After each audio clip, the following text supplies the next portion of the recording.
আগে জানতাম না জীবন মানে কী, কিন্তু এখন মনে হয় জীবন মানে যুদ্ধ। কখনো নফসের সাথে, কখনো শয়তানের সাথে, আবার কখনো ক্লান্ত মস্তিষ্ক কিংবা নিজের শরীরের সাথে, আবার কখনো চেনা মানুষের অচেনা রূপের সাথে। জীবন মানে যুদ্ধ। জীবন মানে বিশাল এক যুদ্ধ। মৃত্যু পর্যন্ত এই যুদ্ধটা সবার করে যেতে হয়। যতক্ষণ আপনার নিঃশ্বাস থাকবে ততক্ষণ আপনি এই যুদ্ধটা করে যাবেন। জীবনে সব কিছুরই শেষ হয়।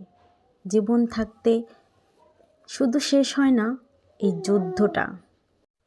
আর সব যুদ্ধে যদি আপনি জয়ীও হন, হেরে যাবেন কখন জানেন? যখন ওই চেনা মানুষের অচেনা রূপটার সাথে যুদ্ধ করবেন।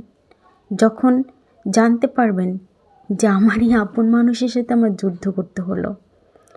এই যুদ্ধে সবচেয়ে বেশি কষ্ট হয় এবং জেতাও যায় না।